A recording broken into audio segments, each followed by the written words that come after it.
Hi friends, ನಮಸ್ತೆ. ನಾವು ಹೊಸ ಸ್ಕ್ರೀನ್ ಕಾರ್ಡ್ ತಂದಿದ್ದೀವಿ, ಬುಲೆಟ್ ಪ್ರೂಫ್ ಅಂತೇಳಿ. ಇದು ಯಾವುದೇ ಥರ ಅನ್ಬ್ರೇಕಬಲ್ ಅಂದರೆ ನೀವು ಇವಿ ಗ್ಲಾಸ್ ಯಾವ ಥರ ಇರುತ್ತೆ ಅದೇ ಥರ ಥಿಕ್ನೆಸ್ ಇರುತ್ತೆ. ಆದರೆ ಇದು ಬುಲೆಟ್ ಪ್ರೂಫ್. ಇದು ಅಂದರೆ ನೀವು ಯಾವ ಥರ ಅಂದರೆ ಸ್ಕ್ರೀನ್ ಕಾರ್ಡ್ ಹೊಡೆದಾಗಲ್ಲ. ಬರೀ ನಾನು ಹಾಕಿ ತೋರಿಸ್ತೀನಿ, ನೀವು ಚೆಕ್ ಮಾಡಿ. ಫ್ರೆಂಡ್ ಬಂದು ನಮ್ಮ ಮ್ಯಾಟ್ ಕೇಳಿದ್ದಾರೆ, ಸ್ಕ್ರೀನ್ ಕಾರ್ಡ್ ಕಟ್ ಮಾಡಿ ಮ್ಯಾಟ್ ಹಾಕ್ರಿ ಅಂತೇಳಿ ಕಟ್ ಮಾಡಿ ತೋರಿಸ್ತೀನಿ, ಬನ್ನಿ ಫ್ರೆಂಡ್ಸ್. ನೋಡಿರಿ ಈಗ ಯಾವ ಥರ ಸ್ಕ್ರೀನ್ ಕಾರ್ಡ್ ಹಾಕ್ತೀನಿ ಅಂದರೆ ಬನ್ನಿ.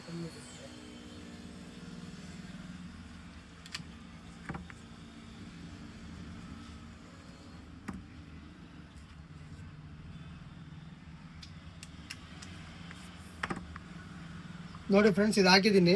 ಇದು ಹಾಕಿದ್ಮೇಲೆ ಇವಾಗ ನಾನು ಮಿಷಿನಲ್ಲಿ ಹಾಕಿದ್ಮೇಲೆ ಮಿಷಿನ್ ನಿಮಗೆ ಕೆಲವು ಜನ ಹೇಳ್ತಾರೆ ಸೆಂಟ್ರ್ ಲೈನ್ ಬರ್ತೈತೆ, ಸೈಡ್ ಬ್ಯಾಕ್ಗ್ರೌಂಡ್ ಇದಾಗತ್ತಂತ ಏನಿಲ್ಲ. ಇದು ಹಾಕಿದ್ಮೇಲೆ ನಾನು ಮಿಷಿನ್ ಮೇಲೆ ಹಾಕ್ತೀನಿ. ನೋಡಿರಿ ಇವಾಗ ನಾನು ಹಾಕಿದ್ದೀನಿ ಸ್ಕ್ರೀನ್ ಕಾರ್ಡು. ಇದನ್ನ ಒಳಗೆ ಹಾಕಿದ್ಮೇಲೆ ನೋಡಿರಿ, ಇದು ಹಾಕಿದ್ಮೇಲೆ ಮಿಷಿನ್ ಒಳಗೆ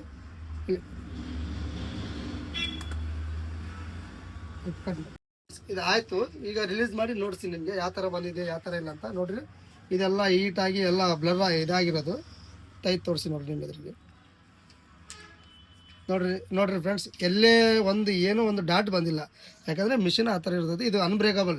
ನೀವು ಯಾವ ಥರ ಸ್ಕ್ರ್ಯಾಚ್ ಮಾಡೋದು ಸ್ಕ್ರ್ಯಾಚ್ ಬಿಡಲ್ಲ. ನೋಡ್ರಿ ಯಾವ ಥರ ಇದೆ. ನಿನಗೆ ಎಲ್ಲ ಸೆಂಟ್ರಲ್ ಲೈನ್ ಬಂದೈತಾ? ಸೂಪರ್ ಇದೆ ಅಣ್ಣ.